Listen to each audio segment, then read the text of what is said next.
My husband's family had known for months that he was having an affair with my wealthy female boss and chose to cover it up. At my 38th birthday party, when I confronted them, they urged me to be mature and accept their bond. His mother even said, "Don't be selfish. They deserve happiness." I calmly smiled, agreed, and handed them an envelope. Minutes later, he was screaming, begging me to return. His eyes locked on the contents inside. They were all there when I walked into the conference room: Nathan, his parents, Margaret and Robert, even his sister Laura. But it wasn't a Pinnacle Solutions meeting. This was Victoria Langston's private office. And my boss sat at the head of the table like she belonged with my husband's family. Margaret spoke first. "Claire, we wanted to talk to you about restructuring opportunities." I stood frozen in the doorway, watching my mother-in-law's lips move while my brain processed what I was actually seeing. Nathan's hand resting on Victoria's shoulder, his wedding ring catching the light from the floor-to-ceiling windows. "Restructuring," I heard myself say. Robert cleared his throat. "Your position at Pinnacle. Victoria has some ideas about your future here." That's when I noticed the legal documents spread across the table, Victoria's signature already on them. The meeting had been scheduled for 3 p.m. I remember, because I'd been reviewing quarterly compliance reports when Victoria's assistant called, saying it was urgent. No details, just that I needed to come to the executive floor immediately. The elevator ride up 32 floors had felt normal, routine even. I'd made that journey hundreds of times in my 5 years at Pinnacle Solutions, usually carrying reports about risk assessment or regulatory violations that needed Victoria's approval. But walking into that room changed everything I thought I knew about my life. "Sit down, Claire," Victoria said, her voice carrying that particular tone she used when delivering bad news to clients about their portfolios. She wore the navy Armani suit I'd complimented her on last month.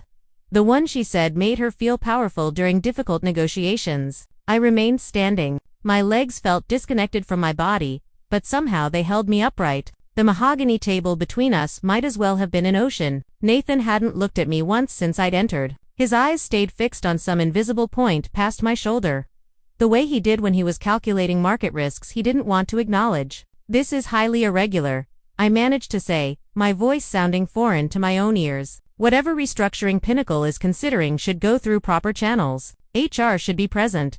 Laura shifted uncomfortably in her seat, her designer handbag clutched in her lap like a life preserver. She'd been crying recently. I could tell from the carefully applied concealer under her eyes.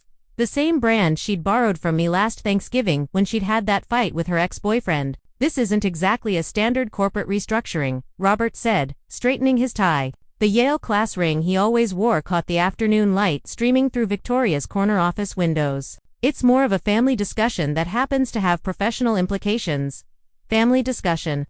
The words hung in the air like an accusation. I looked at each of them in turn. These people I'd shared 12 years of holidays, birthdays, and Sunday dinners with. Margaret wouldn't meet my eyes, focusing instead on her phone screen, where I could see the reflection of text messages she was trying to discreetly answer. Laura kept opening and closing her mouth as if she wanted to speak but couldn't find the words. And Nathan, my husband, the man who'd promised to love and honor me in front of 200 guests at our wedding, sat there like a stranger wearing a familiar face. "What kind of family discussion requires my boss's presence?" I asked, though part of me already knew. The late nights Nathan had been working, the unexpected business trips that coincided with Victoria's travel schedule, the way Margaret had started asking about my overtime hours and compliance review trips with unusual interest. Victoria leaned back in her chair. The same chair where she told me 6 months ago that I was being promoted to senior compliance director. That my integrity and attention to detail made me invaluable to Pinnacle's future. That she saw me as more than an employee, as someone she was grooming for partnership. "Claire, you're an intelligent woman," she began, using the voice she reserved for explaining complex financial instruments to new clients. "Surely you've noticed that the dynamics in your marriage have been evolving." Evolving. Such a clinical word for betrayal. "And you've all been aware of this evolution." I looked at Margaret, the woman who taught me her secret recipe for Thanksgiving stuffing, who'd held my hand during my father's funeral last year. Margaret finally looked up from her phone. "We didn't want to hurt you unnecessarily. Some things resolve themselves naturally, if given time and space."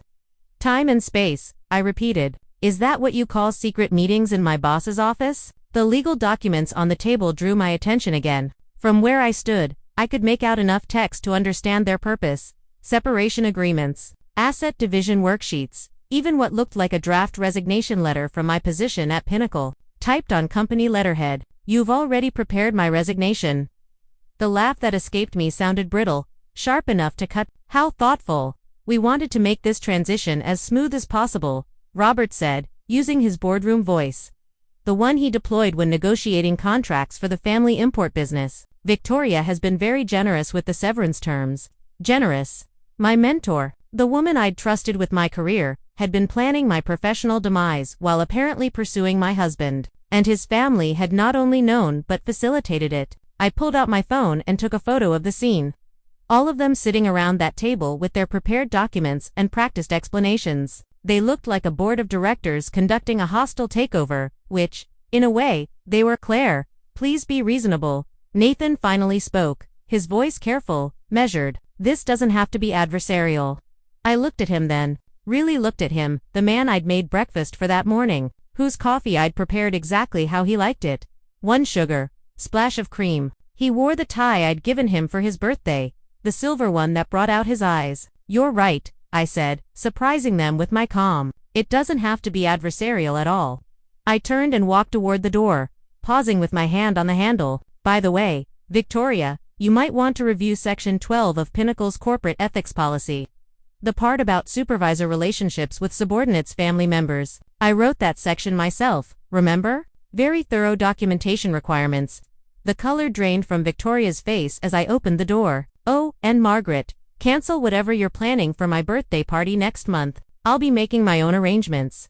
I left them there in that conference room with their documents and their restructuring plans, knowing that the facade of our perfect family had just shattered beyond repair. But I also knew something they didn't, that I'd been documenting irregularities in Victoria's expense reports for weeks, that I'd noticed the pattern of Nathan's supposed client meetings aligning with her schedule, and that the senior compliance director at Pinnacle Solutions had access to every financial record, every email, every corporate credit card transaction that would tell the real story of their betrayal. The elevator ride down felt different this time. 32 floors to plan my next move, 32 floors to transform from victim to architect of my own revenge. The elevator reached the ground floor of Pinnacle Solutions, and I walked through the marble lobby on legs that felt disconnected from my body. The security guard nodded at me the same way he had every evening for 5 years, unaware that my entire world had just imploded 32 floors above. Outside, Chicago rushed past in its usual chaos of taxis and pedestrians, but I stood on the sidewalk, unable to remember where I'd parked my car that morning. My phone buzzed. Daniel, my assistant, had sent 3 messages while I was in that conference room. "Need to speak with you urgently. Off the record, can we meet at the coffee shop on Michigan Avenue?" Daniel never asked for off-site meetings. In 3 years of working together, our conversations had been confined to my office, the compliance department's conference room, or quick exchanges by the printer. I found my car somehow and drove to the coffee shop, my hands steady on the wheel. Even as my mind replayed Nathan's fingers on Victoria's shoulder, Daniel was already there, hunched over a laptop in the corner booth, his usual crisp appearance slightly rumpled. He looked up when I slid into the seat across from him, and something in his expression made my chest tighten. "I've been debating whether to show you this for 2 weeks, he said without preamble, turning his laptop screen toward me. "But after seeing you come down from Victoria's office looking like that, I can't keep quiet anymore." The screen showed Victoria's calendar, the executive access Daniel had for scheduling purposes. He'd highlighted dozens of blocks over the past 3 months. Portfolio review. Private appeared again and again, always during times I was traveling for audits or compliance reviews. "There's never any client name attached," Daniel said quietly. "No dial-in information, no meeting room booked. And look at the pattern." He scrolled through the weeks, and I saw it clearly. Every single portfolio review aligned with my out-of-office schedule. "How long has this been happening?" My voice sounded surprisingly normal. "The first one I noticed was in September, the weekend you went to Denver for the regulatory conference." Daniel pulled up another screen, this one showing corporate credit card records. "Victoria expensed a dinner for 2 at Alinea that Saturday, listed as client development, but no client name recorded." September, 3 months ago, the same time Nathan had started locking his laptop, taking calls in his study with the door closed, showering before breakfast instead of after. "There's more," Daniel said, his voice gentle but firm. "Your husband's investment firm started getting referrals from Pinnacle around the same time. High-value clients that usually would go to our preferred partners. I stared at the screen, watching the evidence of my life's dissolution laid out in calendar entries and expense reports. Why are you showing me this? Daniel, you're taking a huge risk. He closed the laptop and met my eyes. Because you're the only executive at Pinnacle who's ever treated me like a human being instead of furniture. And because what they're doing isn't just wrong, it's illegal steering clients to benefit a personal relationship. That's a violation of about 12 different regulations you taught me to watch for. My phone rang before I could respond. Margaret's name appeared on the screen. I let it go to voicemail, but she called again immediately, and again. I should take this, I said, though the last thing I wanted was to hear my mother-in-law's voice. Claire, darling, Margaret said when I answered, her tone bright and artificial. I've been trying to reach you. Are you coming to dinner on Sunday? I need to know for the catering. Catering. Since when do you cater Sunday dinner? Oh, didn't Nathan mention we're having a few extra guests? Some potential business partners Robert wants to impress. She paused. You're not traveling this weekend, are you? I know you have that Austin conference coming up. The Austin conference wasn't for 2 weeks, and I hadn't told anyone except my team about it yet. How did you know about Austin, Margaret? Oh, I must have heard Nathan mention it. You know how proud he is of your career advancement. Speaking of which, are you working late tomorrow? I was thinking of dropping by the city. Thought we could have lunch if you're free. 3 calls in 1 week asking about my schedule. My mother-in-law, who usually communicated through Nathan or holiday cards, suddenly desperate to know my every movement. I'll let you know about Sunday, I said, and ended the call. Daniel was watching me with concern. You okay? My mother-in-law has called 3 times this week asking about my schedule. She's never done that before. I looked at the calendar entries again. Daniel, can you check if there were any family names on Victoria's calendar during those blocked times? His fingers flew over the keyboard. I can't see meeting details, but ... He pulled up the visitor log from building security. This is interesting. Nathan Bennett signed in as Victoria's guest 4 times in the past month, always during your travel dates. 4 times. 4 times. My husband had visited my boss while I was out of town, and no one had thought to mention it. Not Nathan, not Victoria, not even Laura, who worked 2 floors down and must have seen him in the building. The charity gala was 2 weeks later, Pinnacle's annual fundraiser for childhood literacy. The one event where attendance was essentially mandatory for senior staff. Except that year. I was in Seattle dealing with an emergency audit that had mysteriously become critical just 3 days before the event. You have to go, Claire. Victoria had insisted when the audit came up. You're the only one I trust to handle the Thompson account properly. I'll make your excuses at the gala.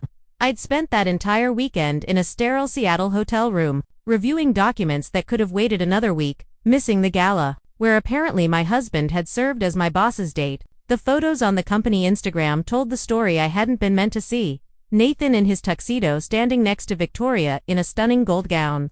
His hand on the small of her back as they posed with clients. The caption read, Pinnacle Solutions appreciates the support of our extended family.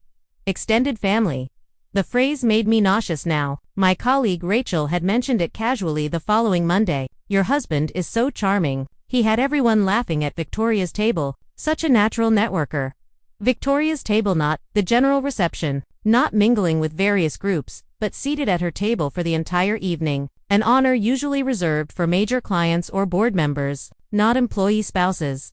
The final piece of the puzzle came 3 weeks before my 38th birthday at Emily's wedding. She was Robert's niece, a sweet girl who just finished her residency at Northwestern Memorial. The reception was at the Drake Hotel, all Chicago skyline and champagne fountains. I was standing on the terrace, enjoying a moment of quiet, when Michael found me. Nathan's younger brother had always been the weak link in the Bennett family armor. Too sensitive for their strategic approach to relationships. He was swaying slightly, clutching a champagne flute like a lifeline. Claire, he said, his voice thick with alcohol and something else. You're too good for all of this. For what they're doing. What who's doing? Michael. He looked around nervously, then leaned closer. The family. They've been handling things, managing the situation, but you deserve to know that Laura appeared as if conjured, her smile sharp as glass. Mom's looking for you. Something about the toast. She grabbed his arm, but Michael resisted. She should know. Laura. It's been months. The whole family knows, and we're all just pretending. Michael's overwhelmed, Laura said to me, her fingers digging into her brother's arm. Wedding emotions and too much champagne. You know how he gets. She dragged him away before he could finish. but his words echoed in my mind. The whole family knows. The whole family knows. Michael's drunken words haunted me as I drove home from Emily's wedding. The Chicago skyline blurring through tears I refused to let fall. In my rearview mirror, I could still see the Drake's lights. Where inside my husband's family continued celebrating, having successfully silenced another almost confession from their weakest link. That night, I couldn't sleep. I sat at our kitchen table, staring at my laptop. Michael's words mixing with Daniel's calendar evidence and Margaret's suspicious phone calls. The pattern was there, begging to be seen, but I needed more than suspicion. I needed proof that would hold up not just in my heart, but in any court or boardroom where this might end. My college roommate Anna had survived her own corporate nightmare 2 years ago when her business partner embezzled funds while having an affair with her husband. She'd mentioned a forensic accountant who'd saved her from complete financial ruin. I found her text with the contact information.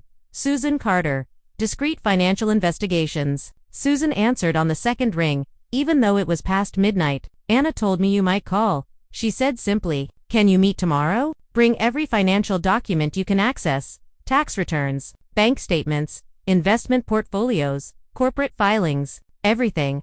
We met at her office in Evanston, a nondescript building that could have housed anything from a dental practice to an insurance agency. Susan was not what I expected, wearing jeans and a Northwestern University sweatshirt, looking more like someone's favorite aunt than a financial detective who'd exposed multi-million-dollar frauds. "Tell me what you know," she said, pushing a cup of coffee across her desk. I laid it all out. The calendar patterns, the family's strange behavior, Nathan's sudden interest in Pinnacle events, Michael's drunken confession. She took notes on a yellow legal pad, occasionally asking for clarification, but mostly just listening. "And you have access to Pinnacle's financial systems?" she asked when I finished. "I'm Senior Compliance Director. I have access to everything except executive compensation details." Susan smiled for the first time. "That's more than enough. Here's what we're going to look for. Unusual patterns in client referrals, contracts that don't follow standard approval processes, investment opportunities that should have gone through competitive bidding but didn't." She was right. Over the next 3 days, working after hours when the Pinnacle offices were empty, I pulled records that painted a devastating picture. 6 months ago, right around the time those mysterious calendar blocks started appearing, Victoria had begun steering investment opportunities to smaller firms rather than our usual institutional partners. The firm receiving the lion's share of these opportunities, Bennett Global Investments, the family business Nathan had joined 2 years ago. The numbers were staggering. Premium municipal bonds that should have gone to our top-tier clients, private equity opportunities with guaranteed returns, pre-IPO stock allocations that investment firms would kill, for all quietly directed to the Bennett struggling import business that had mysteriously pivoted to investment management just as Victoria and Nathan grew closer. $2 million in directed business over 6 months, Susan said when I showed her the documentation. "That's not an affair. That's a financial conspiracy. Your husband's family didn't just know about the relationship, they were profiting from it."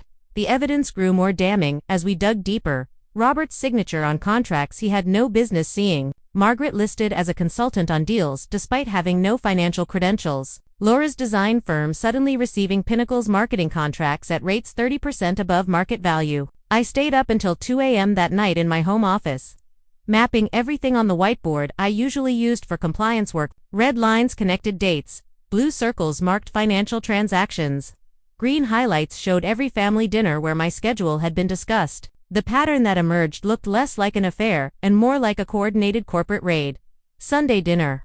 3 weeks before my discovery, Margaret asking about my Denver trip. Monday, Victoria scheduling a portfolio review during those exact dates. Tuesday, $1 million municipal bond allocation to Bennett Global. Wednesday, Nathan bringing home flowers, the guilty gesture I'd attributed to work stress. The corporate credit card discovery came by accident. I was reviewing routine expense reports for quarterly filing, the kind of mindless work I did while listening to podcasts, when Nathan's name appeared on an authorized user list not for his own firm's cards, but for Pinnacle Solutions card number ending in 4421. Victoria's executive account. My hands shook as I pulled the detailed statements. The Ritz, multiple charges on dates I'd been in Portland for compliance training, Gibson's Steakhouse, the Violet Hour, intimate dinners for 2 during my Seattle audit, a Lake Geneva rental labeled as Client Entertainment Weekend, coinciding with my mother's birthday visit to San Diego. but the worst was finding charges at Tiffany & Co. The day after my promotion was announced, a $15,000 charge for what the receipt described as estate jewelry consultation. The same day, Nathan had said he was proud of me, held me close, and promised we'd celebrate properly when things calmed down at his firm. I was printing these documents when Laura appeared in my office doorway. It was 7 p.m., the Pinnacle building mostly empty, except for a few junior analysts working on deadline. She looked haggard, designer suit wrinkled, her usually perfect makeup streaked. "We need to talk," she said, closing the door behind her. I kept printing, the mechanical sound filling the silence between us. Laura sat in my guest chair, clutching her purse like armor. "I know you know," she said finally. "Michael told me about the wedding, about what he almost said." I turned to face her, keeping my expression neutral despite the rage building in my chest. "What exactly do I know, Laura?" She opened her mouth, closed it, looked at the ceiling as if seeking divine intervention. "The family, we've been trying to protect you from unnecessary pain. Sometimes these things work themselves out if given space and time." "Space and time," I repeated. "Is that what you call facilitating secret meetings between my husband and my boss?" Laura's face crumpled. "It wasn't supposed to be like this. At first, it was just business. Victoria could help our family's firm, and Nathan was the natural liaison. But then, she twisted her purse strap. Mom and Dad saw an opportunity. They said if Nathan was happy and the business was thriving, everyone would benefit. Eventually everyone except me. They said you were too focused on your career to notice that you and Nathan had grown apart naturally, that this was just evolution." The word made me sick. Evolution. As if betrayal were some natural process, inevitable as erosion or continental drift. Laura stood abruptly. "I shouldn't have come. I just wanted you to know that not everyone agreed with it. Michael and I, we tried to tell them it was wrong. But the money, Claire, the family business was failing. Dad was going to lose everything." She left before I could respond, her confession hanging in the air like smoke from a fire that had been burning for months while I slept peacefully in the same house, ate at the same table, loved the same people who were orchestrating my destruction. I stood in my empty office, Laura's confessions still echoing in the air. The family business was failing. They had traded my marriage for financial survival. The printer continued its mechanical rhythm, spitting out page after page of evidence that would either destroy them or destroy me. There was no middle ground left. That night, I went home and cooked dinner as if nothing had changed. Nathan sat across from me at our dining table, cutting his steak with the same precise movements he used for everything. Unaware that I had started recording our conversations on my phone tucked beneath my napkin. "How was your day?" he asked, the question as empty as our marriage had become. "Busy. The quarterly compliance reports are due soon." I watched him nod absently, scrolling through his phone. "Margaret called again today. She seems very interested in my schedule lately." His fingers paused for just a moment on the screen. "She's probably planning something for your birthday. You know how she gets about family celebrations." Family celebrations. I wanted to laugh at the irony, but instead I said, "She asked specifically about the Austin conference. I haven't told her about it yet."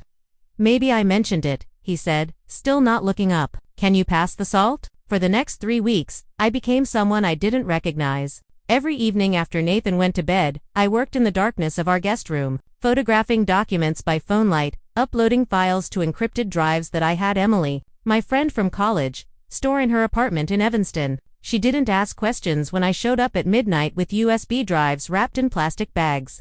Just made me tea and promised to keep them safe.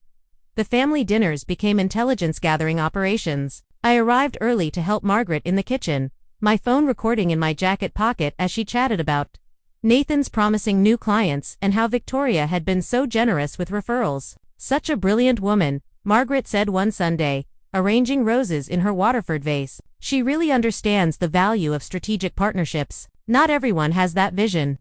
"Strategic partnerships," I repeated, slicing tomatoes with unnecessary force. "Is that what we're calling it?" Margaret's hands stilled on the flowers. "I'm not sure what you mean, dear."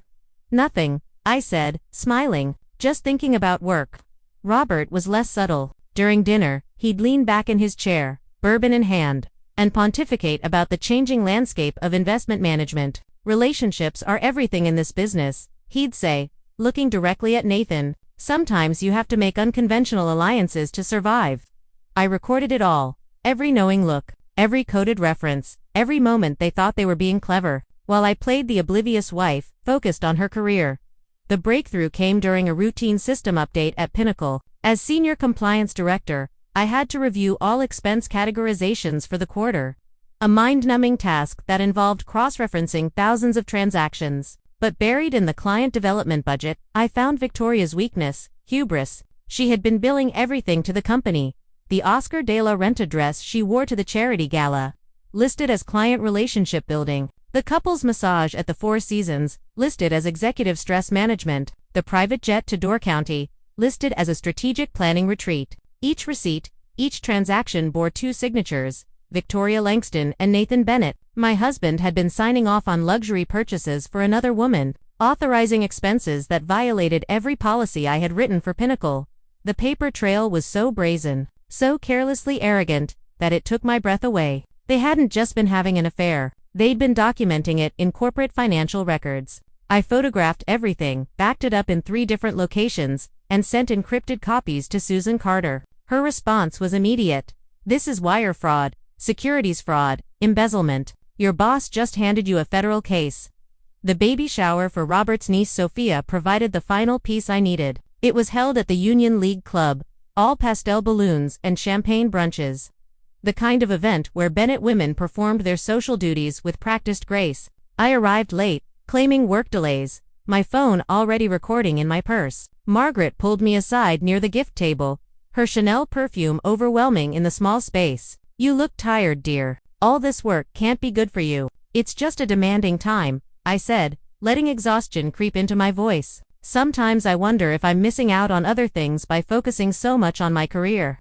Margaret's eyes lit up with the satisfaction of someone who'd been waiting for an opening. A career is important, but it shouldn't be everything. Sometimes we need to accept that people grow in different directions. Nathan, for instance, has been exploring new horizons lately. It's healthy for a marriage when both partners have room to explore their options.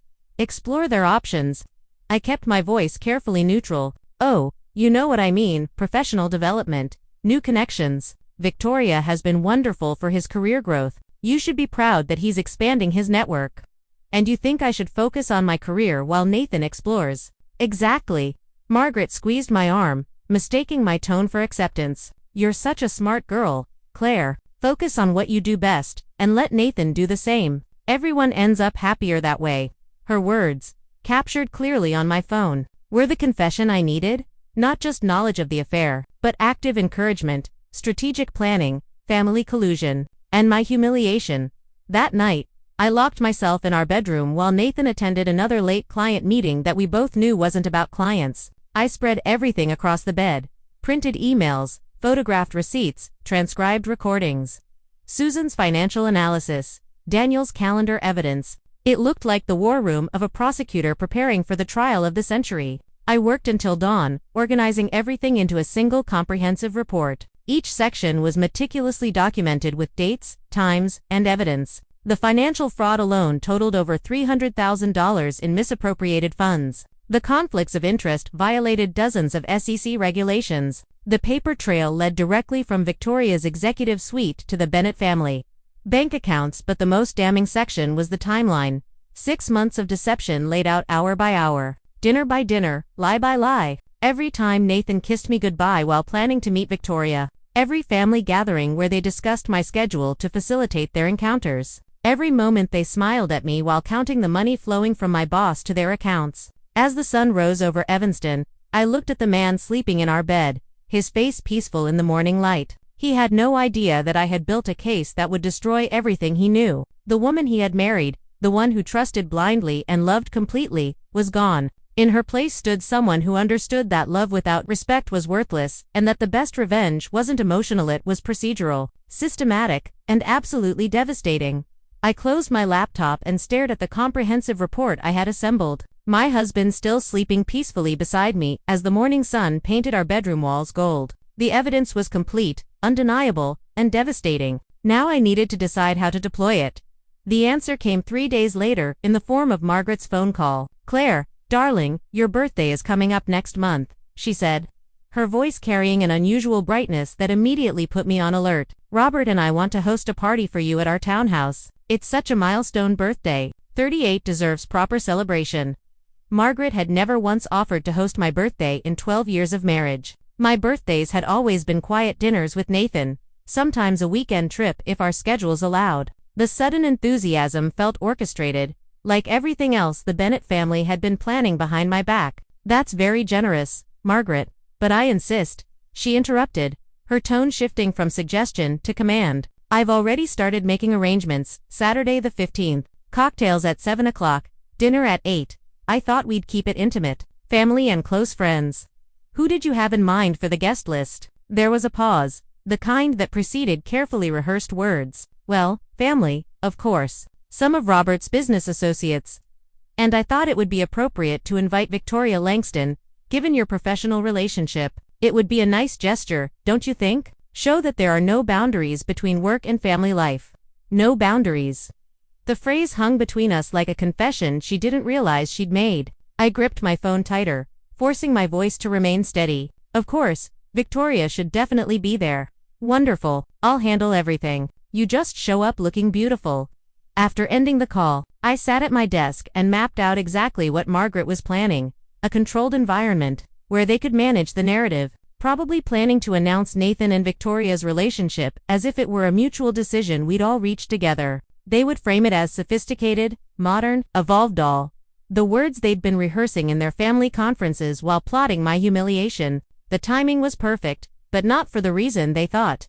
I spent the next week making my own preparations. First, I visited the offices of the Securities and Exchange Commission in downtown Chicago. The building's austere lobby and security checkpoints felt appropriate for what I was about to do. The investigator who took my report, a woman named Linda Chen, with kind eyes and an uncompromising demeanor, reviewed my documentation with increasing interest. "This is extensive," she said, flipping through the evidence of financial fraud. "How long have you been compiling this?" 3 weeks of active documentation, but the crime spans 6 months. She looked up sharply at the word crimes. "You understand that filing a formal complaint triggers an investigation that can't be stopped once it starts." "I understand completely." 2 days before the party, I hand-delivered copies of everything to 3 different destinations. The SEC received the complete financial fraud documentation. Pinnacle's board of directors received a package via certified mail detailing their CEO's misuse of corporate resources and breach of fiduciary duty. The Illinois Attorney General's office received evidence of the broader conspiracy involving contract manipulation and commercial bribery. Each package was timed to arrive Monday morning, 48 hours after my birthday party. I wanted the Bennetts to enjoy their last weekend of thinking they'd won before their world imploded with the force of a federal investigation. The envelope I prepared for the party itself was a masterpiece of condensed destruction. Into a single manila envelope, I placed the most damning pieces of evidence: photographs of Nathan's signatures on Victoria's personal expenses, screenshots of text messages between him and Victoria discussing the family's financial benefits from their relationship, Margaret's recorded admission that she wanted me to focus on my career while Nathan explored options, and copies of the filed reports with their official timestamps visible. I sealed it with the same methodical care I used when preparing compliance violations that would end careers and trigger criminal investigations. This envelope would be my birthday gift to myself, the moment when I stopped being their victim and became the architect of their downfall.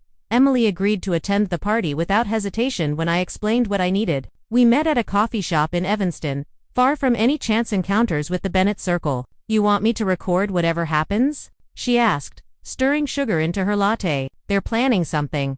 I can feel it. They want to use my birthday party to force me to accept the situation publicly, probably with all their society friends as witnesses." Emily's expression hardened. She had been there for my wedding, had seen me build my life with Nathan, had watched me try to balance my career with being the perfect Bennett wife. Where should I position myself? Margaret always makes speeches from the fireplace in their living room. If you can get a clear angle from near the bar, you'll capture everything. Use your phone, but be discreet. I want documentation of whatever they've planned, and I want multiple angles of their reactions when I give them my response. You're going to confront them. I'm going to give them exactly what they think they want, a mature, sophisticated response to their betrayal. They just won't realize until it's too late that my definition of maturity includes accountability. The Thursday before the party, I visited my lawyer to ensure all my personal finances were protected. I opened new bank accounts in my name only, moved my retirement funds, and documented the current value of all marital assets. If Nathan wanted a divorce after what was coming, I would be ready. That evening, I found Nathan in his study, the door unusually open. He looked up when I entered, something flickering across his face, guilt, perhaps, or anticipation of the elaborate charade his family had planned for Saturday. "Your mother called about the party," I said, leaning against the doorframe. "It's very thoughtful of her to host." "She wants to do something special for you," he replied, his voice carefully neutral. "You only turned 38 once." "True, and she mentioned Victoria will be there." Nathan's fingers stilled on his keyboard. "Is that a problem?" "Why would it be a problem? She's my boss. We work together every day." He studied my face, searching for something: suspicion, anger, knowledge. But I'd learned to wear the same mask they'd all been wearing for months. The one that said everything was fine while kingdoms burned behind our eyes. "You're right," he said finally. "It's good to maintain those relationships." Relationships. Everything in the Bennett world came down to relationships, connections, networks. They had built their entire conspiracy on the assumption that relationships mattered more than truth. That connections trumped integrity, that networks could survive any revelation if properly managed. Saturday would teach them otherwise. Saturday would show them that some betrayals couldn't be managed, negotiated, or restructured. Some betrayals demanded the kind of justice that came with federal investigations and public disgrace. Saturday arrived with the kind of crisp March weather that made Chicago look like a movie set. I stood in front of my bedroom mirror, adjusting the black cocktail dress I'd chosen specifically for this evening, elegant enough for Margaret's standards, dark enough for a funeral, which, in a way, this was the death of illusions, of family bonds, of the life we'd all pretended to live. Nathan emerged from the bathroom, his cologne filling the room with the same scent he'd worn to our wedding. "You look beautiful," he said, meeting my eyes in the mirror. For a moment, something flickered across his face. Regret, perhaps, or maybe just anticipation of the performance his family had orchestrated. "Thank you," I replied, slipping the manila envelope into my purse. "Your mother will appreciate that we're making an effort." The drive to the townhouse felt longer than usual. Nathan kept checking his phone at red lights, his thumb moving across the screen in quick, nervous gestures. I watched the city pass by, counting the minutes until everything would change. Margaret had outdone herself with the decorations. The townhouse glowed with soft lighting, fresh flowers on every surface, and enough champagne to float a small yacht. Guests were already arriving when we walked in: Robert's business associates, Margaret's book club friends, a handful of my colleagues from Pinnacle, who looked slightly uncomfortable in the opulent setting. "Claire, darling," Margaret swept toward me in a cloud of Chanel No. 5 and air kisses. "Happy birthday. You look absolutely stunning." Behind her, I saw Victoria near the bar, wearing a red dress that probably cost more than most people's monthly rent. She raised her champagne glass to me in a mock toast, her smile sharp as winter wind. Emily had already positioned herself exactly where we discussed. Phone discreetly ready, her expression neutral as she chatted with one of Robert's golf buddies about market volatility. The party unfolded like a carefully choreographed dance. Appetizers were passed, champagne was poured, and conversations flowed around safe topics: real estate prices, vacation plans, the usual Chicago social currency. But I could feel the undercurrent of anticipation, the way Margaret kept checking her watch, how Robert and Laura exchanged meaningful glances across the room. At exactly 8:30, Margaret clinked her glass with a silver spoon, calling for attention. "Everyone, please, a toast to our dear Claire on her 38th birthday."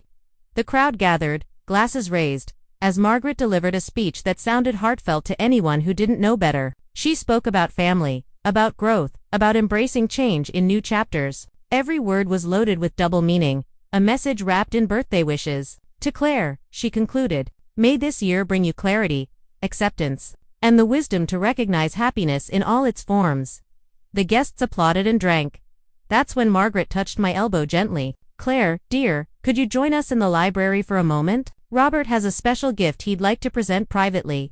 I followed her down the hallway, hearing Nathan's footsteps behind me. The library door was already open, Robert and Laura waiting inside like judges in a courtroom. The door closed with a soft click that sounded like a trap springing shut.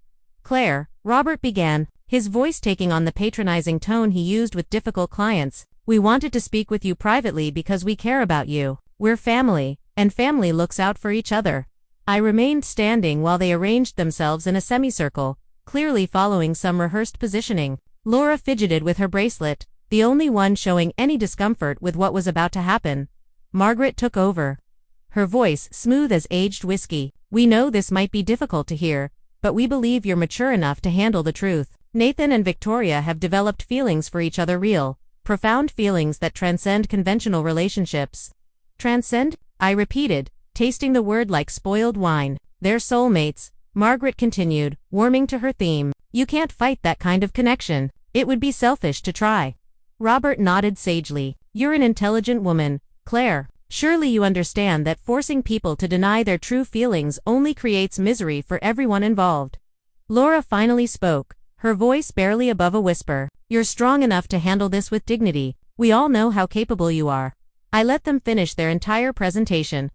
Their carefully rehearsed arguments about emotional evolution and mature acceptance. They spoke about Nathan's happiness as if it were a commodity more valuable than my dignity. They framed Victoria's pursuit of my husband as some cosmic inevitability rather than calculated predation. When they finally fell silent, waiting for my response, I smiled. It was the same smile I used when reviewing contracts that contained hidden termination clauses. "You're absolutely right," I said calmly. "I should handle this with maturity and grace."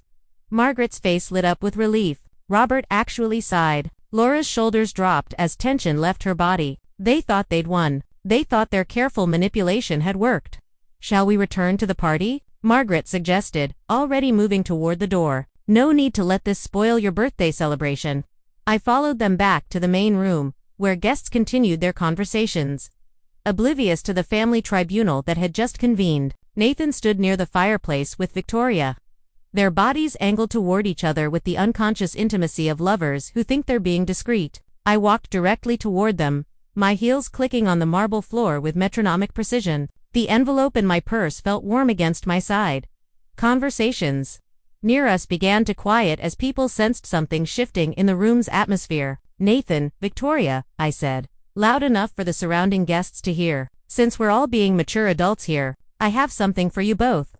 I pulled out the envelope, holding it between us like a verdict. Nathan's face went pale before he even opened it. Perhaps he recognized the weight of it. The way truly devastating documents always feel heavier than they should. "Claire, what is this?" Victoria's voice carried a warning, but it was too late. "Open it," I said simply. "After all, we're handling this like sophisticated people, aren't we?" Nathan's fingers fumbled with the seal. I watched his eyes scan the first page, the SEC filing stamp visible at the top, the case number already assigned. His hands began to shake as he reached the second page, the documented fraud. The signatures he'd placed on Victoria's personal expenses. The sound that escaped him wasn't quite a scream, it was more primal than that, the sound of someone watching everything they'd built evaporate like morning mist. The envelope fell from his hands, pages scattering across the marble floor where guests could see the official headers, the word fraud visible in bold letters, the family business name listed as a co-conspirator in financial crimes. "Claire, please, you don't understand." His voice cracked, reaching for me with hands that had signed away our marriage for money he'd never legally earned. "I understand perfectly," I said, my voice carrying across the nauseant room. "My husband's family has known about his affair with my boss for months. They facilitated it because Victoria was steering illegal profits to their struggling business. Every person in that library just tried to convince me to accept this quietly." The room remained frozen as the documents lay scattered across Margaret's imported Italian marble floor. Guests stood like statues, champagne flutes suspended midway to lips, watching the Bennett family's carefully constructed world shatter in real time. Emily, from her position by the bar, had captured everything on her phone. The confrontation, the scattered papers, and now the stunned silence that followed my announcement. Margaret was the first to move, her face cycling through emotions like a malfunctioning slideshow. Confusion, rage, fear, and finally a kind of desperate calculation as she tried to find words that might salvage the situation. "This is obviously a misunderstanding," she said, her voice pitched too high, addressing the room rather than me. "Family matters can be so complicated."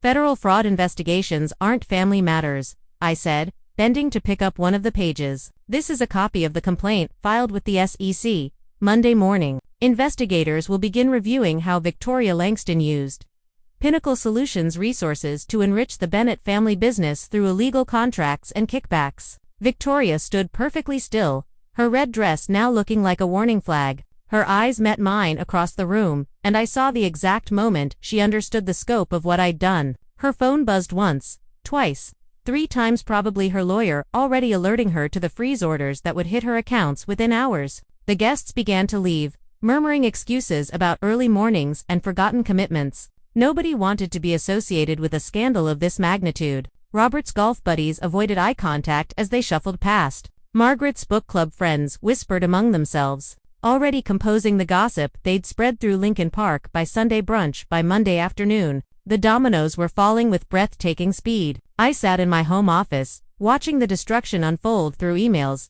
news alerts, and phone calls I didn't answer. Pinnacle's board convened an emergency meeting at 7 a.m. By noon, Victoria was suspended pending investigation, her company access revoked, her office sealed. The FBI had arrived at 10 a.m. with boxes and hard drives, beginning the forensic accounting that would unravel years of carefully hidden fraud. Daniel sent me a single text: "She's gone. Federal agents are here. Board wants to see you tomorrow at 9 a.m. The Bennett family business hemorrhaged clients like a severed artery. 3 major contracts were terminated within 24 hours as partners scrambled to distance themselves from the scandal. Robert's phone rang constantly. I could hear it from the street when I drove past their townhouse. But nobody was calling with good news.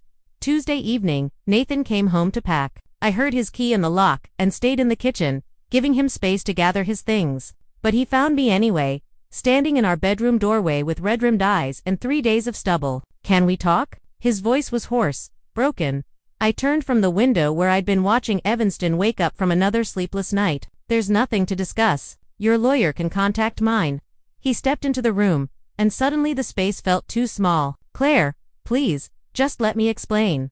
"Explain what?" "How you signed off on Victoria's personal expenses. How your family orchestrated this whole thing. How you all sat around planning my humiliation while eating dinners I cooked." He dropped to his knees beside our bed, the bed where we'd spent 12 years together, where we talked about children we'd never have, where I'd held him after his grandmother's funeral. "I never meant for it to go this far," he sobbed, his body shaking. "It started as business. Dad's company was failing. Victoria offered to help, and then it became something else. It became fraud, became conspiracy. It became betrayal on a scale I couldn't have imagined. My family pushed me toward her. They said it was for everyone's benefit, that you were too focused on your career to notice or care. They made it seem like I was doing the right thing for everyone." His words might have moved me 6 months ago, back when I still believed in the man I'd married. Now, they sounded like what they were: desperate attempts to shift blame, to minimize accountability, to transform himself from perpetrator to victim. "Your family didn't forge your signature on those documents," I said quietly. "They didn't force you to meet Victoria at the Ritz-Carlton while I was traveling. You made those choices." "I still love you," he whispered, reaching for my hand. I stepped back. "No, you don't. You love the life I provided, the stability, the respectability, the cover for your family's schemes. But love doesn't conspire. Love doesn't deceive. Love doesn't treat someone's dignity as acceptable collateral damage." Wednesday brought the divorce papers. My lawyer, recommended by Susan Carter, was a specialist in IASSET divorces involving financial crimes. She presented Nathan with terms that were non-negotiable.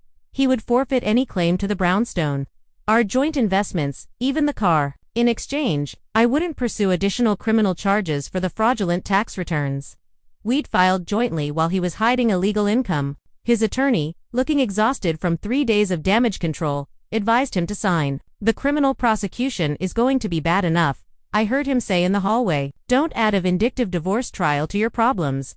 Nathan signed with hands that shook so badly he could barely hold the pen. The man who'd once confidently signed million-dollar investment deals was reduced to a trembling mess, watching 12 years dissolve in black ink. Thursday afternoon, Laura appeared at my door. She looked destroyed, designer clothes wrinkled, makeup streaked down her cheeks, her usual composure completely shattered. I almost didn't let her in, but something in her expression made me open the door wider. "I need to tell you everything," she said, collapsing onto my couch. "Not for forgiveness, I don't deserve that, but you should know the whole truth." She talked for an hour while my security system recorded every word. How the conspiracy had started 8 months ago when Robert confessed the family business was failing. How Margaret had suggested Nathan leverage his relationship with me to get closer to Victoria. How they'd coached him through the initial approach, telling him it was just networking, just business development. We all knew from the beginning, Laura sobbed. Every Sunday dinner, we'd discuss your schedule, plan their meetings, strategize about how to keep you from finding out. Mom would say you were too smart to be fooled forever, but by then, the money would be secured and you'd have to accept it. You thought I was naive, I said. We thought you were too focused on being perfect, the perfect wife, the perfect employee to see what was happening. We didn't count on you being, she searched for the word, systematic, thorough. We didn't know you were documenting everything. She left as the sun set, her confession recorded and saved in 3 different locations. The evidence was now complete, not just financial fraud, but conspiracy, premeditation, and systematic deception involving every member of the Bennett family. By Friday, Margaret's calls had shifted from angry demands for explanation to desperate pleas for mercy. She left voicemails that cycled through the entire spectrum of manipulation, guilt, rage, bargaining, appeals to family loyalty. You're destroying us, she wept in one message. Robert's having chest pains. The business is ruined. How can you do this to family? Family. The word had lost all meaning. Family was supposed to protect you, not orchestrate your betrayal. Family was supposed to celebrate your successes, not use them as opportunities for exploitation. Family was supposed to love you, not trade your dignity for financial gain. I deleted every message without listening to the end. The Bennetts had made their choices months ago when they decided my marriage was an acceptable sacrifice for their financial survival. I sat in my empty brownstone that Friday night. Margaret's desperate voicemails finally deleted. The silence, feeling like the first clean breath after swimming up from deep water. The house felt different now, not lonely, but spacious. Not abandoned, but liberated. I poured myself a glass of wine, not the expensive bottles Nathan had collected to impress his colleagues, but a simple Malbec I actually enjoyed, and started planning what came next. 6 months passed in a blur of legal proceedings, depositions, and rebuilding. The investigation into Pinnacle Solutions expanded beyond Victoria to encompass the entire executive team. The board, desperate to salvage the company's reputation, offered me a generous settlement to avoid a wrongful termination lawsuit. They knew I had grounds, given how Victoria had orchestrated everything. I took the money, signed the non-disclosure agreement that specifically excluded the criminal proceedings, and walked away from corporate life with enough capital to start over on my own terms. The office space I found in Evanston was nothing like Pinnacle's glass towers. It was a converted corner unit in a building that housed a bakery, a tax preparation service, and a family law practice. The morning light streamed through windows that actually opened. And the super, Mr. Martinez, brought me homemade empanadas on my first day. The rent was reasonable, the neighborhood felt real, and nobody knew about the Bennett scandal or cared about my former life in Chicago's financial district. Carter Compliance Consulting officially opened on a Tuesday in September. Susan, the forensic accountant who had helped me uncover everything, sent me my first client, a small import business whose owner worried about internal fraud. Within a week, I'd identified 3 areas of vulnerability and helped them implement controls that would protect them from the kind of exploitation the Bennetts had perpetrated. That client referred me to her sister, who ran a medical practice. The sister referred me to a colleague with a growing tech startup. By month's end, I had 6 clients who valued my expertise not because of my corporate pedigree, but because I helped them protect their businesses from Redditors who viewed small companies as easy targets. My work had purpose now in a way it never had at Pinnacle. These weren't billionaires shuffling assets to avoid taxes. These were people who'd built something real with their own hands and needed someone to help them protect it. A florist who'd been overcharged by her payment processor for years. A restaurant owner whose manager was skimming from the till. A nonprofit director who discovered her board treasurer had been steering contracts to his wife's company. Each case reminded me that financial crimes weren't just about numbers, they were about trust, betrayed, about people who thought relationships meant more than money, discovering how wrong they were. October brought news through the legal grapevine that the Bennett estate was for sale. I drove out to Naperville on a Sunday, parking across from the Colonial that had hosted so many family dinners where my destruction was planned between courses. The realtor's sign swayed in the autumn wind, and through the windows, I could see the rooms were already empty. Margaret's prized chandelier was gone. Robert's library, where they'd collected first editions they never read, stood bare. A neighbor walking her dog recognized me and stopped to chat. Such a shame about the Bennetts, she said, though her tone suggested she was enjoying the gossip. They had to sell everything: the house, the cars, even Margaret's jewelry collection, the legal fees. You know, and Robert's health hasn't been good since the stress of it all. I made appropriate sympathetic noises, but felt nothing. They had chosen this path every time they facilitated a secret meeting, every time they discussed my schedule to create opportunities for betrayal, every time they looked me in the eye while knowing what they were stealing from me. The criminal trials began in January. Victoria plea-bargained down to 2 years in minimum security and 5 years probation in exchange for testifying about the broader corruption at Pinnacle. The Bennett family business dissolved entirely, its assets liquidated to pay fines and settlements. Nathan avoided prison, barely, but received 3 years probation and was permanently barred from working in financial services. His mugshot appeared in the business section of the Chicago Tribune. His face gaunt and hollow, nothing like the confident man who'd once stood beside me at our wedding. Robert suffered a mild heart attack during the proceedings and required constant care that depleted whatever savings they'd hidden from investigators. Margaret, who'd spent decades cultivating her position in society, found herself uninvited from charity boards and social clubs. Laura moved to Portland, changing her last name and starting over where nobody knew about the scandal.